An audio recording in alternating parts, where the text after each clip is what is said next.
Bien, vamos a hacer una pequeña introducción para hacer un poquito del sistema cardiovascular y circulatorio. ¿Cuál es su función principal?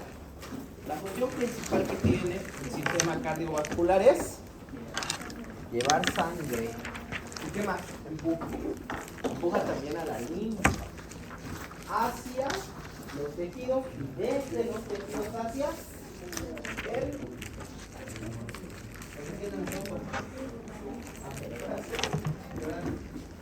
Perfecto. Llevar sangre y linfa hacia los tejidos y llevar sangre y linfa desde los tejidos hacia el corazón. Consiste en un sistema integrado por dos componentes. La bomba de azul a azul, hasta abajo, no, esa no. La bomba que es el corazón. Las tuberías, cañerías, conocen también, que van a ser los vasos tanto sanguíneos como linfáticos, ¿ya? ¿Cuáles son los vasos sanguíneos, chicos? De grande a pequeñito tenemos las arterias, ¿qué más? Arteriolas, ¿qué más? Capilares, venulas y venas, en ese orden, ¿no? De grande a pequeño y de pequeño a grande. Perfecto. Esas son las tuberías, además de los vasos linfáticos. Que cuando llevamos sistema linfático ya hemos hablado acerca de ello. Existen dos tipos de circulación. Ustedes saben que estos dos tipos de circulación se llaman mayor y menor, o también reciben el nombre de sistémica y pulmonar. Vamos a repasar un poquito estos dos tipos de circuitos o los dos tipos de circulación. Entonces, con fines prácticos, ¿ya? Este es mi corazón. Por favor, fines prácticos. El corazón está dividido en ¿qué? En 4 cavidades, aunque en realidad si queremos ser más exquisitos, bueno, ya que estamos, más o menos así, ¿no? Son más grandes los ventrículos que las aurículas. Ahora, el corazón está dividido en derecho e izquierdo, ¿o no? Sí, ya, ok. El corazón está dividido en derecho y en izquierdo. Entonces, ¿qué quiere decir esto? Yo tengo una aurícula izquierda, ventrículo izquierdo, ventrículo derecho, aurícula derecha. ¿De acuerdo? Circulación sistémica o circulación mayor. ¿Dónde empieza? Aquí, aquí, aquí o aquí. ¿Dónde?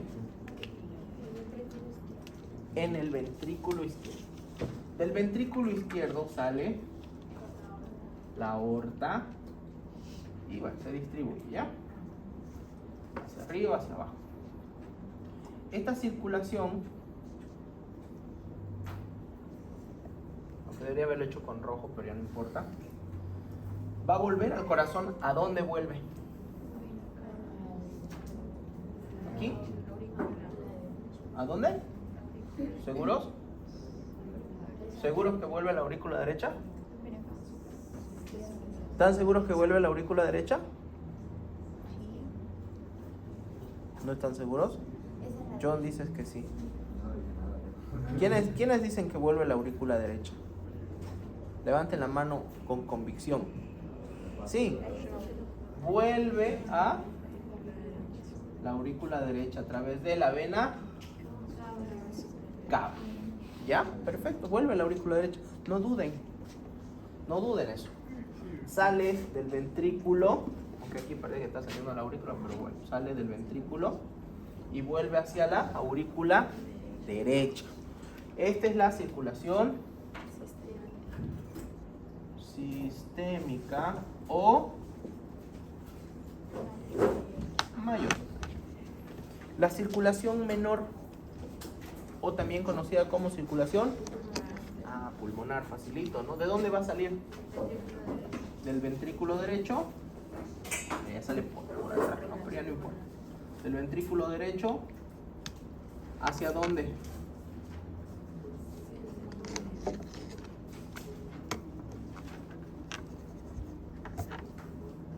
Hacia los pulmones, y de los pulmones vuelve a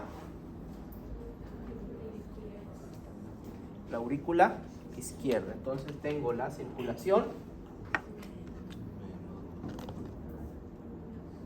menor o pulmonar. Entonces, aquí estoy viendo los dos componentes del sistema cardiocirculatorio, que es la bomba. Voy a dibujar una bomba. ¿Y qué viene a hacer esto? Estas son las cañerías o también tuberías. Un sistema de cañerías y tuberías que están impulsados por una bomba, que es el corazón. ¿Qué hace el corazón entonces? ¿Qué hace? Bombea la sangre. Es el encargado de que el flujo corra. Pero ¿quién es el encargado de llevar ese flujo? Son las arterias, las venas y los capilares y los vasos linfáticos. Perfecto. Entonces ya tengo este primer repaso de los fundamentos del sistema cardiovascular. Sigamos avanzando y vamos a hablar acerca del corazón. Ahora sí, este corazón está más bonito, ¿no? No como el corazón que parece cualquier cosa el mismo. Este corazón está ubicado ¿dónde? En el mediastino medio. Esa es la ubicación. Está rodeado por una capa fibrosa de tejido conectivo que se llama pericardio. Muy bien, pericardio. Es una envoltura que tiene el corazón. Está formado, como ya repasamos, por 4 cavidades. Esas 4 cavidades están conectadas entre sí a través de válvulas. 2 válvulas. ¿Cuál es la válvula mitral? La mitral. ¿Y la tricuspidia? Facilito, ¿no? Tricuspidia. Y también vamos a tener válvulas para aorta y para la pulmonar. Son 4 válvulas, 4 cavidades, 4 válvulas.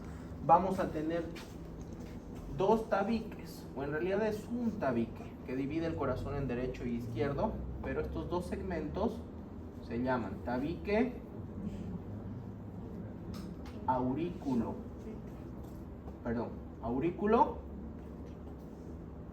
auricular, este de aquí, y el tabique en general se llama aurículo ventricular. ¿Ya? Voy a poner más chico acá.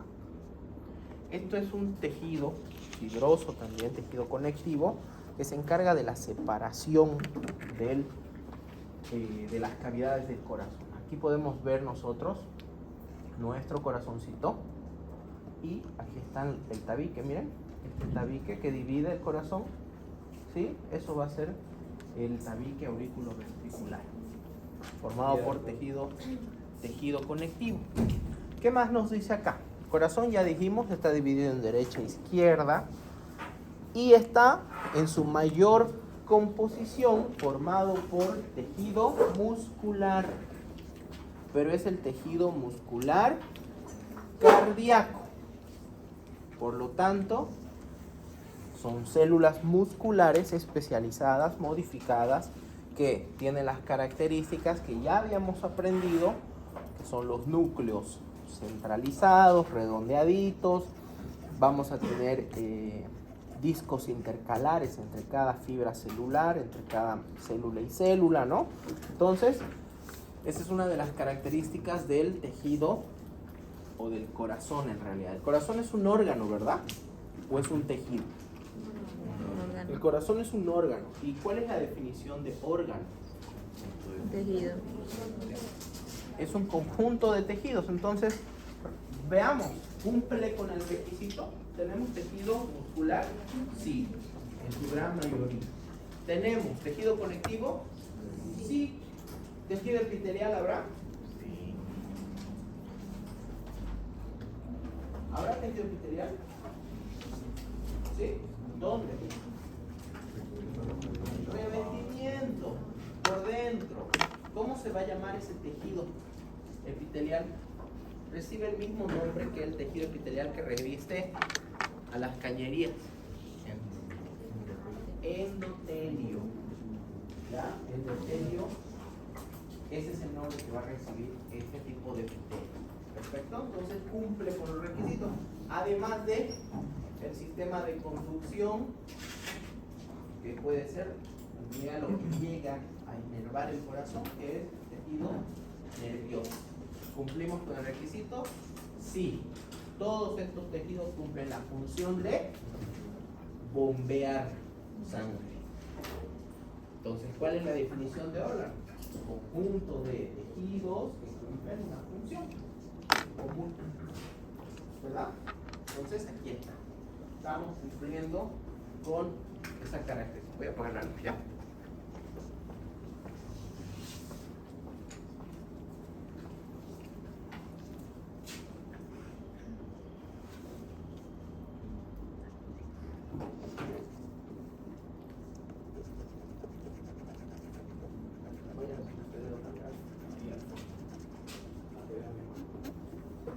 Voy a estar más allá.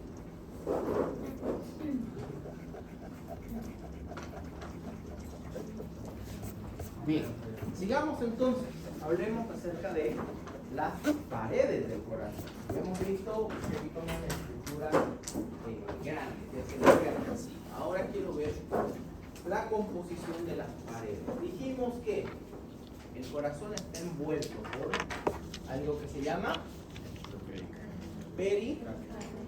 Esto no forma parte de las paredes del corazón. Ojo, el pericardio no es parte de la pared del corazón, ¿ya? Ustedes pueden ver en esta imagen como tenemos al pericardio acá. Miren este tejido fibroso. Esta lámina de acá es el pericardio. Incluso por encima del pericardio tengo tejido adiposo recubriendo. ¿Cuál es una de las funciones del tejido adiposo? Almacenamiento de energía, ya no, otra. ¿Cuál creen ustedes que es la función que está cumpliendo este tejido adiposo?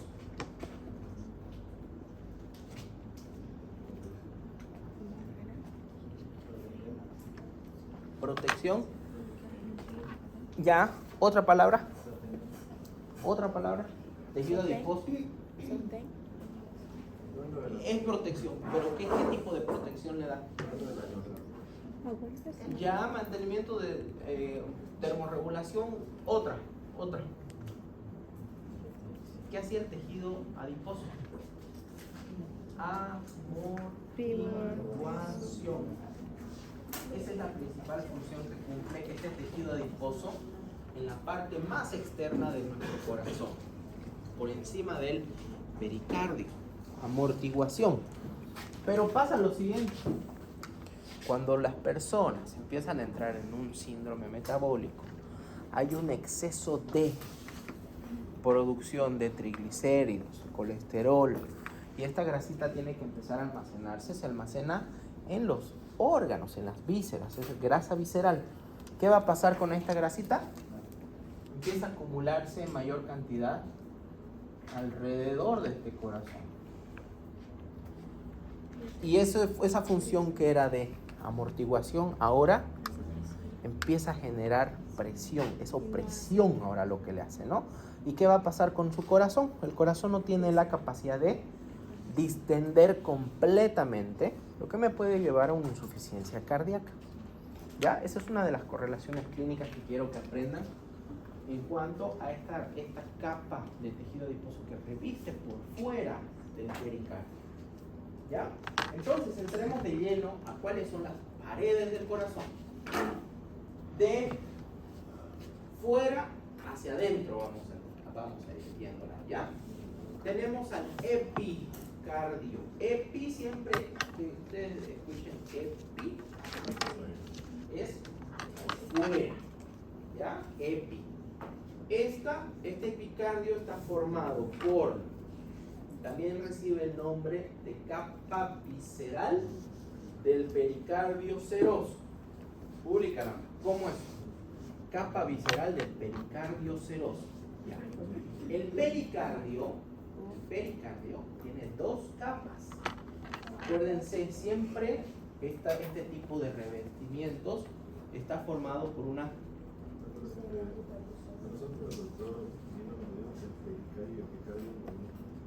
no es lo mismo.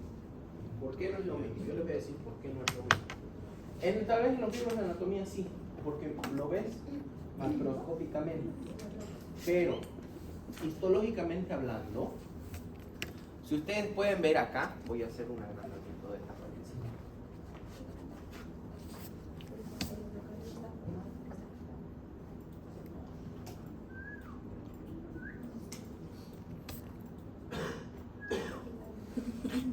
Un poquito más.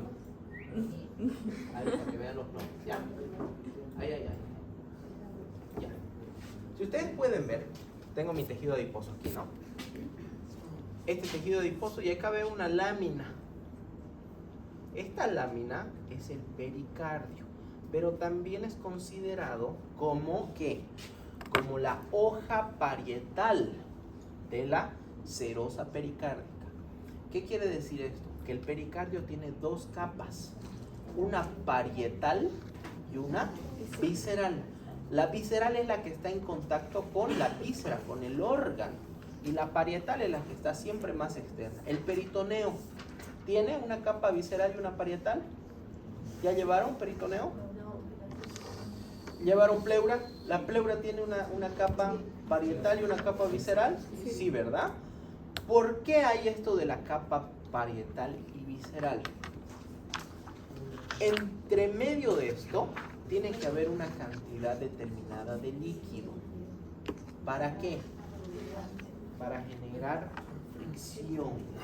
Es una especie de lubricación que hay entre las serosas, entre las dos capas. Esto se llama y es considerado un espacio virtual. ¿Ya? O sea, esto está colgado en las redes. Es un espacio virtual. Así se considera este espacio de acá, que esto es la cavidad pericárdica, el espacio pericárdico, ¿ya? Se vuelve real cuando hay patología, cuando estas dos serosas se desprenden,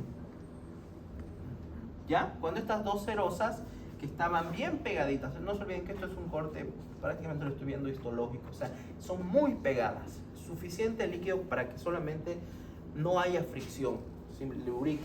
Cuando yo tengo un derrame pericárdico, ¿dónde está el derrame? En esta cavidad pericárdica se separa la hoja parietal de la visceral, ¿ya? Entonces, sí, puede ser considerado parte del epicardio con el pericardio, pero no es lo correcto, ¿ya? Ahora, si su docente les dice y les pone su examen y él les enseña así, pónganlo así. Pero esta capa, que es el epicardio, recibe el nombre también de serosa visceral o hoja visceral de la serosa pericárdica, ¿ya? Acuérdense de eso. Esta está formada, este pericardio, por una sola capa de células mesoteliales. Cuando yo escucho mesotelial, mesotelio, ¿qué quiere decir eso? Revestimiento, tejido epitelial. ¿Ya? Es un revestimiento. Tengo una capa de células mesoteliales, tengo tejido conjuntivo y también puedo encontrar acá tejido adiposo. En esta primera capita de acá, que es el epicardio. Yo acá veo nuevamente una imagen.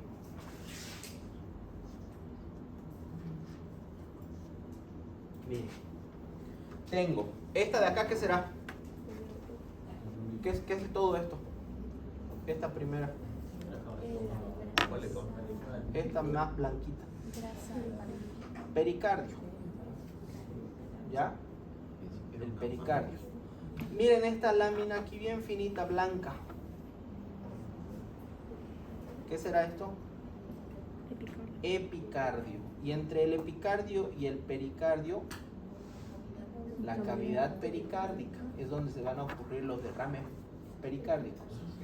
Así como los derrames pleurales que ocurren en el pulmón, entre las dos serosas, aquí también. Esta es la serosa parietal y esta es considerada la capa visceral de la serosa pericárdica. ¿Ya? Tengo esta segunda capa, la intermedia, digamos. ¿Cuál va a ser el nombre que recibe esta capa? Miocardio. Esta de acá. Miren. Miocardio. Este es el miocardio. El miocardio está formado por ¿qué? Músculo. Músculo. Músculo cardíaco. Tejido muscular cardíaco. ¿El tejido muscular cardíaco es estriado o es liso? Estriado, muy bien. Es estriado. Y vamos a ver que de acuerdo a qué porción del corazón esté, es más grueso o es más delgado. ¿Dónde será más grueso? En las ventrículas. En los ventrículos. ¿Por qué?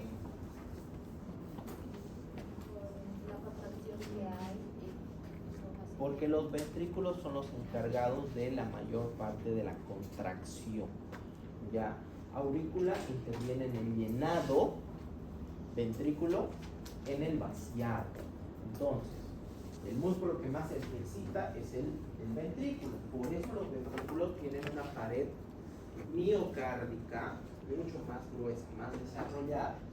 Y finalmente, por dentro, tengo al endocardio, la capa más interna de las paredes del corazón. Está formada por tejido epitelial, que se llama endotelio. Igual que en los vasos sanguíneos, este tejido epitelial se llama endotelio. Además, por debajo de ese endotelio tengo tejido conectivo subendotelial. Tejido conectivo subendotelial. Y también voy a tener un infiltrado de células musculares lisas, no estriadas.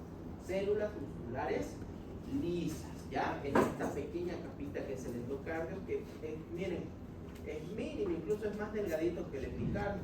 Miren acá esta línea blanquita, ¿ya? Ese es el endocardio, pero este es el revestimiento interno de todo el corazón. Entonces está formado por su endotelio, su tejido conectivo subendotelial, células musculares lisas. Esta última capa o esta capa más interna es súper importante. ¿Por qué? Porque en esta capa se encuentra el sistema de conducción. El sistema de conducción. ¿Cuál es el sistema de conducción? En el endocardio. Acá.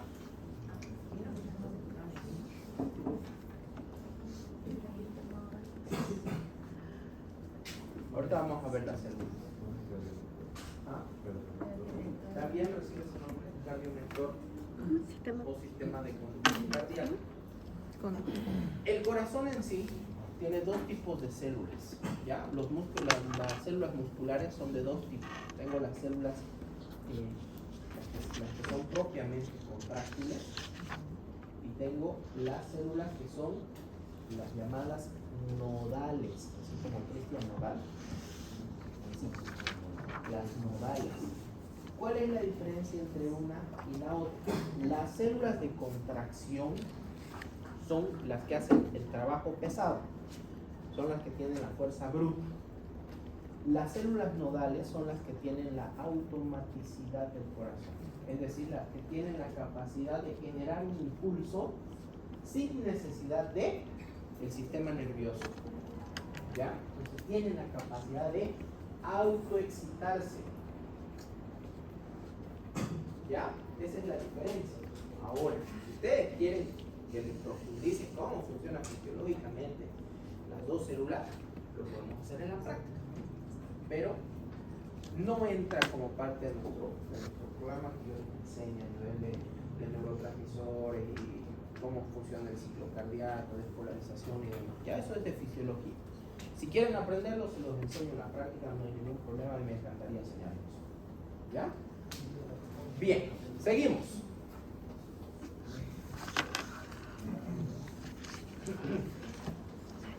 Hablemos de este componente que es muy importante en el corazón y son las válvulas cardíacas.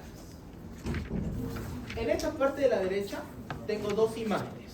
Una es una imagen anatómica, la otra es un soporte histológico, que es lo que son las válvulas. La válvula, chicos, es absolutamente todo esto.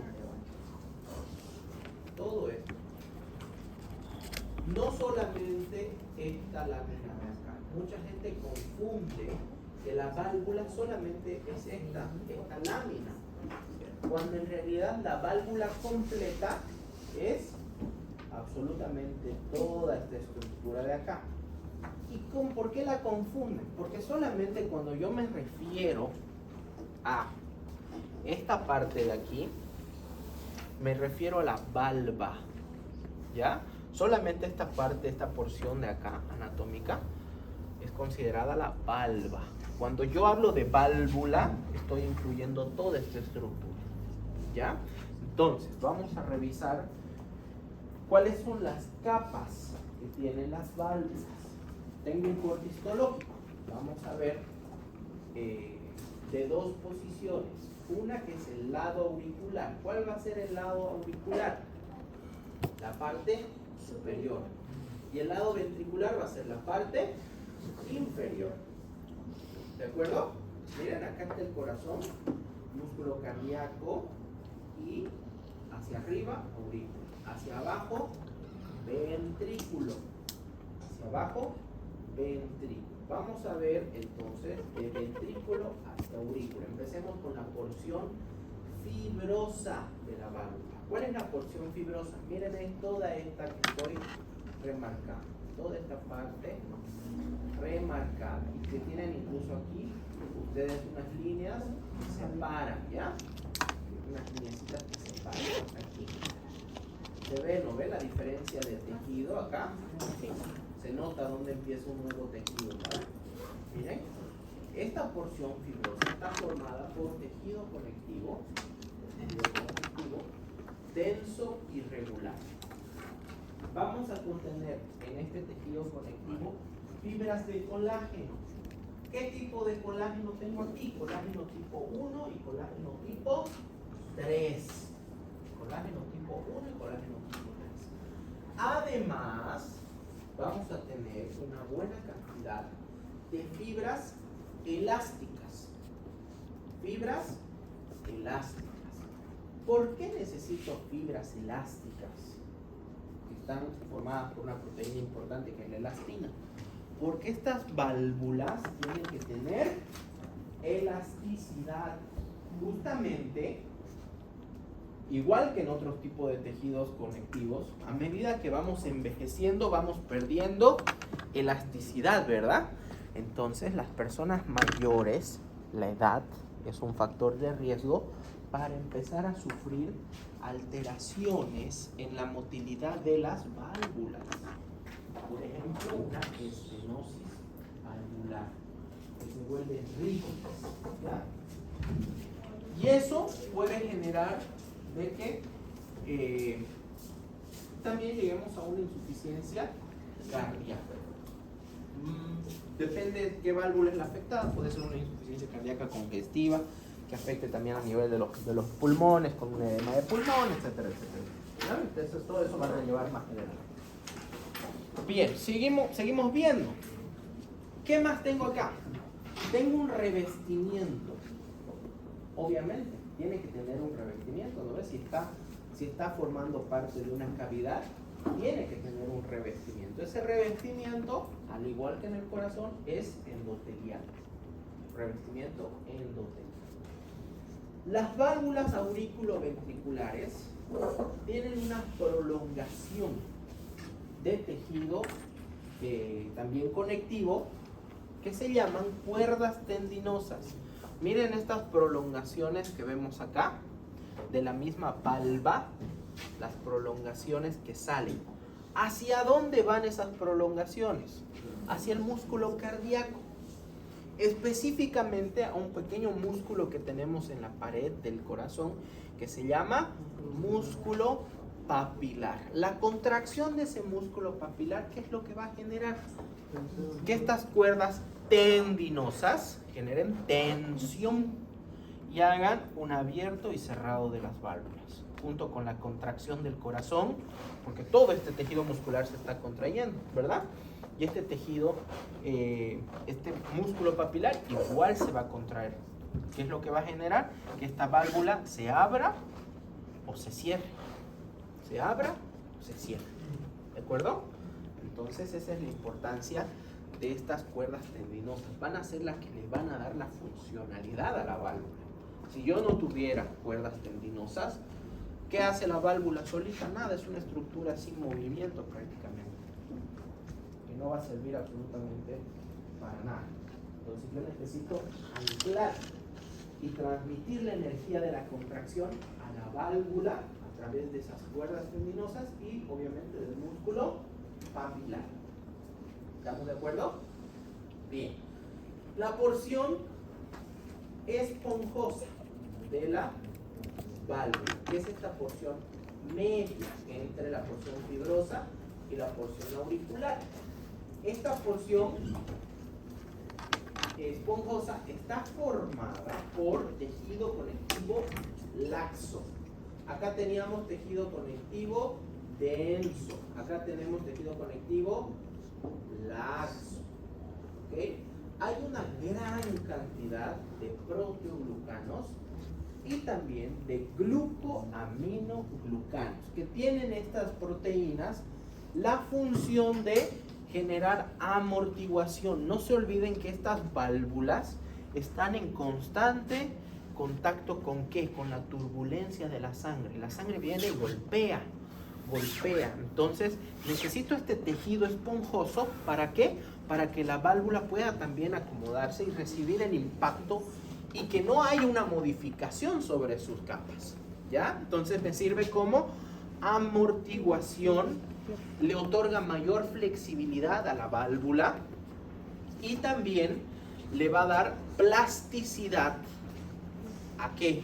A la cúspide de la válvula. Acuérdense que la válvula mitral se llama mitral, ¿por qué? Porque tiene dos cúspides, ¿verdad? La tricúspide, tres cúspides, valga la redundancia. ¿Quién le va a dar esa morfología?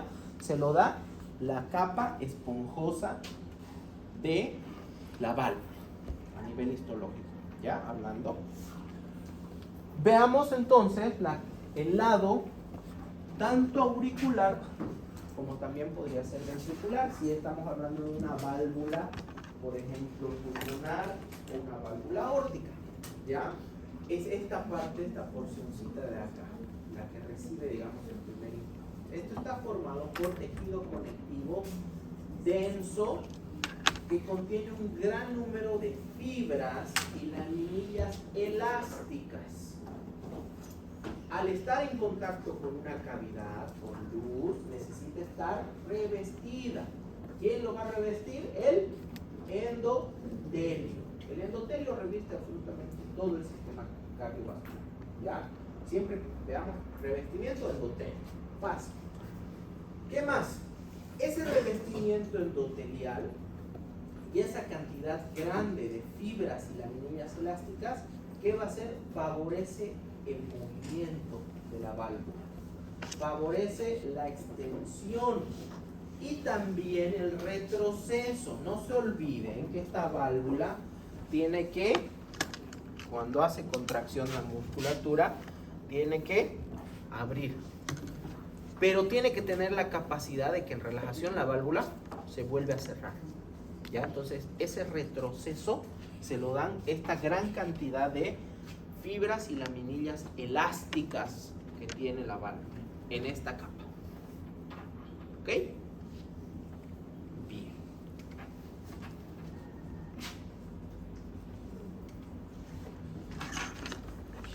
Ahora, aquí sí vamos a hablar un poquito de física.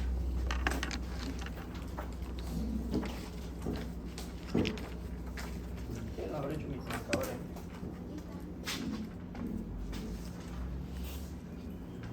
¿Ya? No, la regulación. ¿Ya? En la regulación, la regulación intrínseca de la FC. ¿Qué será la FC? Frecuencia cardíaca. No es el fútbol club, ya, que se vean de polera del Manchester City. El músculo cardíaco, gracias a este sistema de conducción que se encuentra en qué capa? En la capa endocárdica, tiene la capacidad de iniciar, no de inicial, tiene la capacidad de iniciar y propagar sus propios impulsos eléctricos. Está este sistema de conducción cardíaca. Por eso, la frecuencia cardíaca tiene la capacidad de regularse intrínsecamente. Intrínseca. Por eso se llama intrínseco. Intrínseco se llama que lo produce él mismo. Entonces, si tiene este corazón la capacidad de producir su propia frecuencia cardíaca, ¿cómo lo va a hacer? Lo va a hacer gracias al sistema de conducción que está formado por el elemento y el componente principal es un nodo. ¿Cuál es ese nodo? El nodo o nódulo sinusal. También recibe el nombre de sino auricular, o también en libros tal vez escritos por alguien un poquito menos científicamente hablando, marcapasos del corazón. ¿Ya? Van a encontrar tal vez en algún artículo y les diga el marcapasos del corazón y ustedes van a decir, uy, ¿qué es esto? Ese es el nódulo sinusal o nodo sinoauricular. Bien, ese nodo sinoauricular no son nervios, o sea, no es un terminal nervioso, en realidad es un grupo de células musculares especializadas que tienen la capacidad de excitabilidad. ¿Ya? Ellos tienen la capacidad de poder iniciar un potencial de acción. ¿Qué es un potencial de acción? Ustedes saben que prácticamente todo en la célula, a nivel molecular y celular, dependemos de elementos químicos. Sodio, potasio, cloro, calcio, y necesitamos mover esos elementos, esos electrolitos, esos iones entre las células para generar un potencial de acción. ¿Qué es el potencial de acción? Normalmente cuando nosotros hablamos de potenciales de acción tenemos esta tablita. En la tabla hablamos de milivoltios, ¿ya? ¿Qué es el milivoltio? Es una carga eléctrica. La carga eléctrica. Cuando las células normalmente están despolarizadas, no tienen polaridad, están negativas, están alrededor de menos 90 milivoltios. ¿Qué quiere decir esto? Yo necesito que ingresen a la célula iones, ¿qué? ¿Positivos o negativos? Positivos. ¿Para qué? Para que esa carga empiece a positivizarse. Llega un punto, y eso depende mucho de qué estemos hablando. En el caso de estas células nodales, si mal no recuerdo, está menos 70. Menos 70 milivoltios. Eso lo vamos a revisar en la práctica, ¿ya? Eso lo tengo en un cuadro y se los voy a volver a enseñar. Cuando nosotros alcanzamos este umbral, en otras células puede ser menos 45, ¿ya? Este umbral, este límite es el que inicia, una vez llego acá, el potencial de acción inicia. Esto no va a parar. ¿Hasta qué? Hasta que se encuentre positivo, ¿ya? ¿Y qué tiene que ocurrir para que pase esto? Tiene que ingresar iones positivos, como ¿cuál, por ejemplo? Calcio. ¿Qué es calcio? 2 crucecitas positivas. Tiene mucha carga positiva. Otro. Potasio.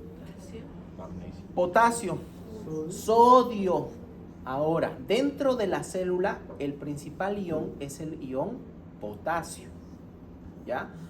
Fuera de la célula es el sodio. Entonces, ¿yo qué quiero hacer? Quiero movilizar de un lugar de mayor concentración a un lugar de menor concentración. El sodio va a empezar a ingresar, llega a positivizarse y nuevamente la célula va a activar canales que empiecen a generar salida de iones. Va a empezar a escapar un ion positivo de acá dentro de la célula. ¿Cuál va a ser ese ion positivo? El potasio. Si el potasio empieza a escapar, nuevamente esto empezará a bajar, ¿ya? Hasta llegar nuevamente a una... Esto se llama repolarización. Se está nuevamente volviendo negativo. Y esto ocurre en cada ciclo de despolarización de la membrana, ¿ya? Entonces, este nodo auriculoventricular tiene la capacidad de iniciar esto él mismo, sin necesidad de un estímulo externo. Por eso se llama intrínseco. Y si no lo hace mi nodo auriculosinusal, ¿quién lo va a hacer? El nódulo auriculoventricular, que vendría a ser una segunda parte de este sistema de conducción. Ahora, ¿trabajará de la misma forma el nodo auriculoventricular que el nódulo sinusal? No. Y cuando empieza a ocurrir esto,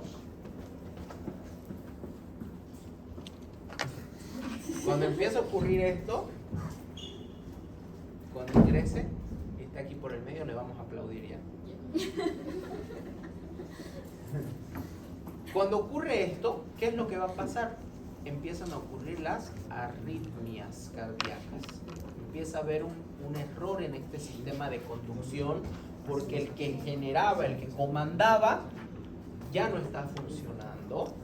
Empieza a comandar el nodo auriculoventricular. Lastimosamente no cumple la misma función, puede generar taquicardia o bradicardia, pero con arritmia. ¿Qué quiere decir una taquiarritmia, una bradiarritmia? Y si no funciona tampoco el nódulo auriculoventricular, pues no va a tener que trabajar el haz de His. El haz de His, que se encuentra en esta parte, apostado sobre el tabique auriculoventricular. Y si no funciona él, bueno, va a tener que hacer las ramas, tanto izquierda como derecha, o la red de Purkinje, o las fibras de Purkinje. Sí. Doctor, me quedó una duda. Entonces, la polarización y polarización lo hace el corazón, por decir 100 veces por minuto. 60 veces. O sea, pero las pulsaciones. Sí, porque esos son parte del ciclo cardíaco. Ahora, hay componentes, cuando nosotros hablamos de corazón, ¿cuál es la función del corazón? Bombear sangre. ¿Cuál es gracias a qué lo hace? A la frecuencia cardíaca y al llenado ventricular, ¿no ve? Entonces, hay una fórmula que se usa en fisiología que tenemos que conocer. ¿Qué quiere decir GC? Gasto cardíaco. El gasto cardíaco es igual ¿a qué? Al volumen eyectado sistólico por la frecuencia cardíaca. ¿Cuánto volumen va a botar mi corazón en cuánto tiempo? ¿Cuántas contracciones? Esto habla sobre el gasto cardíaco, ¿ya? El gasto cardíaco. Ahora, ¿de qué depende este volumen?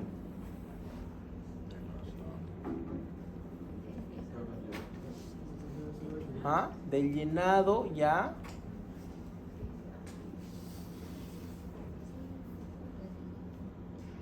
de la precarga, de la postcarga y del pulmón. ¿Ya?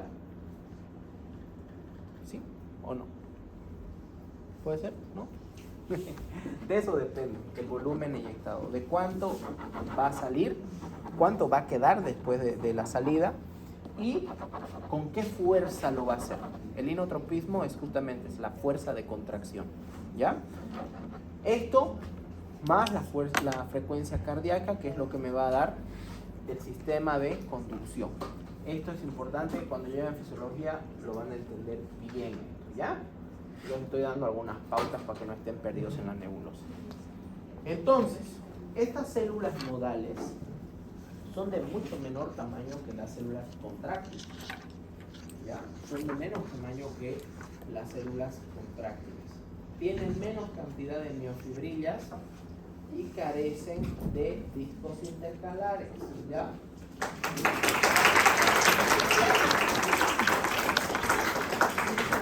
Gracias por venir a clase. El haz de His y sus ramas, a diferencia de las células nodales, tienen una gran resistencia a la hipoxia. Esta parte de acá. El haz de His, sus ramas, las células que están formando esta parte, tienen una gran resistencia a la hipoxia. Es decir, trabajan con poquito oxígeno. Por eso, cuando muere el nódulo sinusal, deja de funcionar. Cuando deja de funcionar el nodo auriculoventricular y empieza a trabajar esto, realmente trabajan en situaciones extremas. ¿Ya? Bien. ¿Dónde está mi? Yo paro dejando todo en todo lado.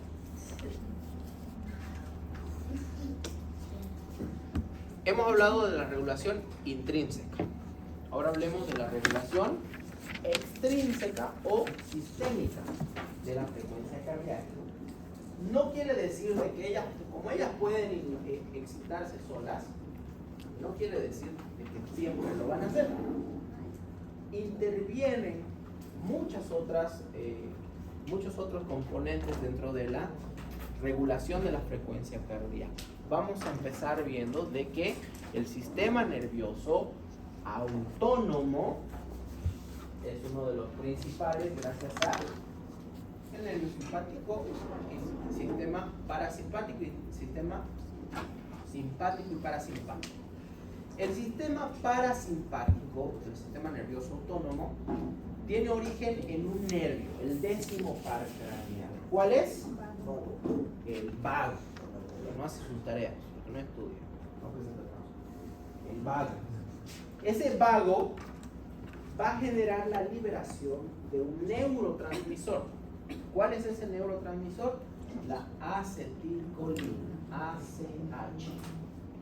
Esa acetilcolina entra en contacto con los receptores de las células nodales y lo que hace es bradicardizar, hace que la contracción, la frecuencia cardíaca sea más lenta. ¿Ya? Entonces, el vago, el parasimpático, libera acetilcolina, genera bradicardia. El simpático hace todo lo contrario, pero a través de quiénes va a llegar ese estímulo. Llega a través de los segmentos desde la T1 hasta la T6 de los nervios espinales. De la T1 torácica 1 hasta la T6. Ellos, ¿qué van a liberar sobre las células musculares cardíacas? Van a liberar noradrenalina. Noradrenalina.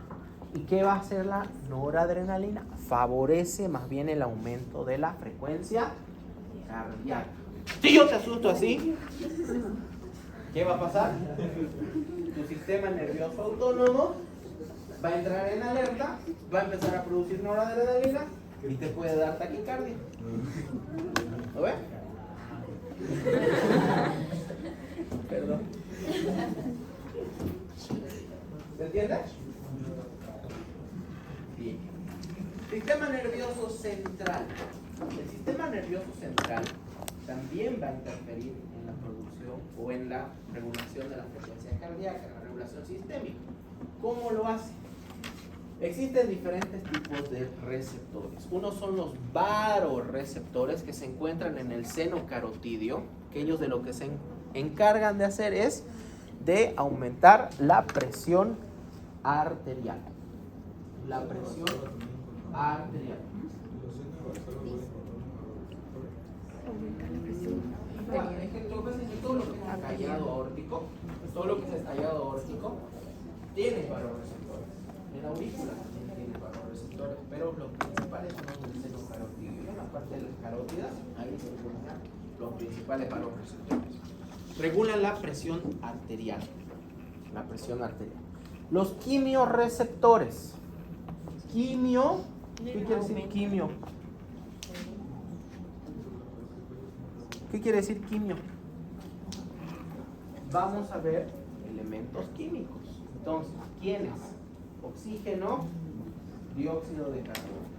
¿Dónde se encuentran estos quimiorreceptores? En la bifurcación de las carótidas.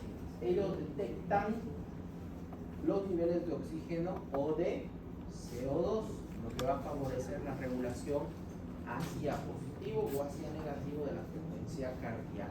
Si detectan que hay un aumento del CO2, una disminución del oxígeno, entonces necesitamos aumentar nuestro gasto cardíaco. Por lo tanto, voy a empezar a aumentar la frecuencia cardíaca. Bien. Receptores de volumen. Acuérdense de que todo el revestimiento del corazón y de los vasos sanguíneos está formado por un endotelio. Y ese endotelio tiene una capacidad de recepcionar información volumétrica, lo que va a generar un aumento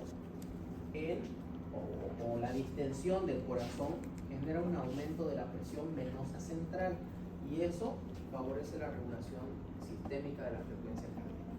Y finalmente nuestra médula suprarrenal a través de dos hormonas, una es la noradrenalina y la otra es la adrenalina, va a favorecer la regulación sistémica de la frecuencia cardíaca. Bueno, recién empieza el tema. Sí. ¿Qué hora tenemos? 10 de 10 y 20. Ya vamos a ver esto en la práctica.